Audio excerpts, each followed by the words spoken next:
इस कविता का जो विषय है, वो जो शब्द है, असल में उस पर कविताएं नहीं लिखी जा सकती। दुनिया की किसी भी कलम में इतनी ताकत नहीं है कि वो मां पे कविताएं लिख सके।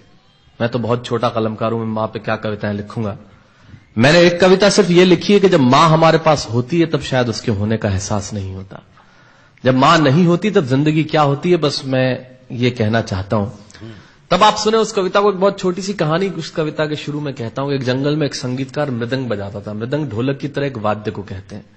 और जब मृदंग बजाता तो एक बकरी का बच्चा वहां रोज आके खड़ा हो जाता। एक दिन सर ये कैमरे जो भी हैं बंद कर दें प्लीज, फॉर गॉड सेक। बकरी का बच्चा वहां खड़ा हो जाता आके, तो मृदंग जो बजाता था संगीतकार, उसने उस मेमने से एक दिन पूछ लिया कि यार तुझे क्या मेरा सुर, मेरी ताल, मेरी लय बहुत अच्छी लगती है जो तू रोज यहां चला आता है।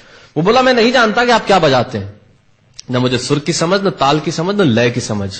मैं तो बस इतना जानता हूं कि इस ढोलक पे, इस मृदंग पे जो चमड़ा मढ़ा है वो मेरे मां के बदन से आया है। क्या बात है, बहुत अच्छे, वाह। जब उस पे थाप पड़ती है मैं आके खड़ा हो जाता हूं। बहुत अच्छे, वाह। मेरी कविता मां के न रहने पे भीतर से पड़ी हुई थाप की कविता है, तब सुनाना चाहता हूं। इस कविता में अगर आपके आंसू बाहर की दुनिया की यात्रा करना चाहे तो रोकिएगा मत। अगर आपको ठीक लगे, जैसा कहता हूं जब मां नहीं होती तब जिंदगी क्या होती है। एक मुनव्वर राणा साहब का शेर उधार लेता हूं कि किसी के हिस्से में मकान आया, किसी के हिस्से में दुकान आई, मैं सबसे छोटा था, मेरे हिस्से में मां आई। क्या बात है, वाह वाह, बहुत अच्छा। तब कहता हूं कि कल जब उठकर काम पर जा रहा था तो अचानक लगा कि कोई रोक लेगा मुझे। कल जब उठकर काम पर जा रहा था तो अचानक लगा कि कोई रोक लेगा मुझे और कहेगा खड़ा खड़ा दूध मत पी, हजम नहीं होगा। मुझे लगा कोई कहेगा खड़ा खड़ा दूध मत पी, हजम नहीं होगा। 2 घड़ी सांस ले ले, अरे इतनी ठंड और कोट भूल गया, इसे भी अपने पास ले ले। मन में सोचा मां रसोई से बोली होंगी जिसके हाथों में सना आटा होगा।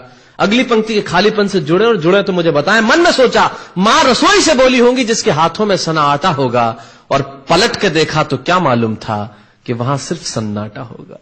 पलट के देखा तो क्या मालूम था कि वहां सिर्फ सन्नाटा होगा। अरे अब हवाएं ही तो बात करती हैं मुझसे। जब कोई नहीं होता तब अंतरिक्ष बात करता है, निर्वात बात करता है, वैक्यूम बात करता है। तब कहता हूं अरे अब हवाएं ही तो बात करती है मुझसे।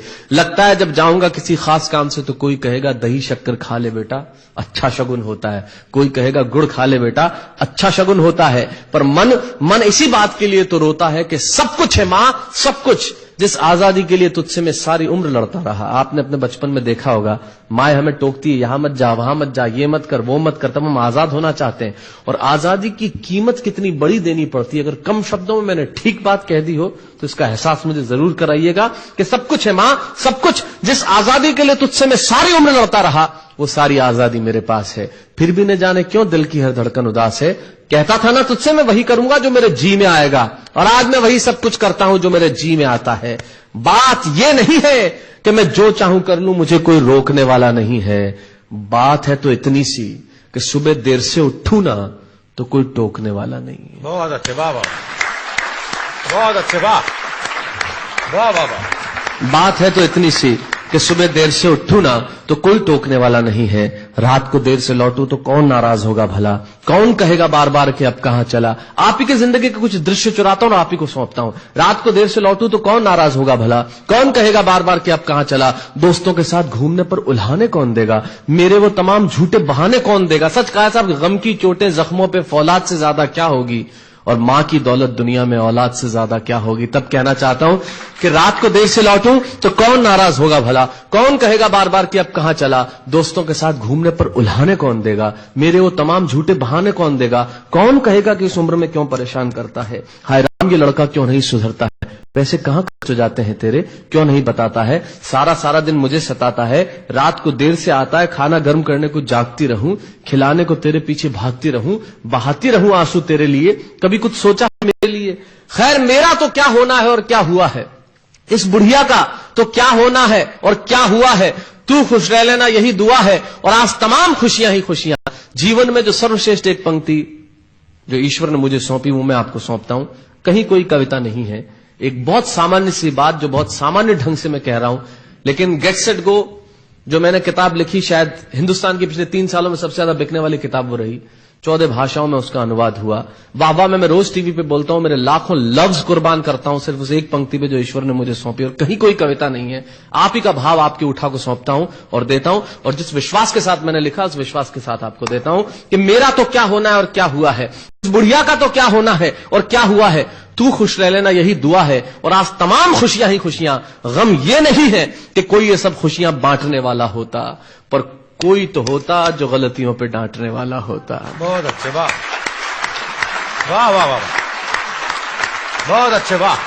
गम ये नहीं है कि कोई ये सब खुशियां बांटने वाला होता, पर कोई तो होता जो गलतियों पे डांटने वाला होता। और अंतिम पंक्तियां देता हूं कि तू होती ना तो हाथ फेरती कभी सर पर या हल्के से बाम लगाती, आवाजें दे देकर सुबह उठाती, दिवाली पे टीका लगाकर रुपए देती और कहती बड़ों के पांव छूना आशीर्वाद मिलेगा, कपड़े मत फाड़ना अगला कपड़ा अगली दिवाली को सिलेगा, बहन को सताता तो तू चांटे मारती, बीमार पड़ता तो रो रो के नजरें उतारती, परीक्षा से आते ही खाना खिलाती, पिता की डांट का डर दिखाती, फिर पिता की डांट से तू ही बचाती, इसे नौकरी मिल जाए ये तरक्की करे दुआओं में हाथ उठाती, और तरक्की के लिए वतन छोड़ देगा ये सुन के दरवाजे के पीछे चुपके चुपके आंसू बहाती।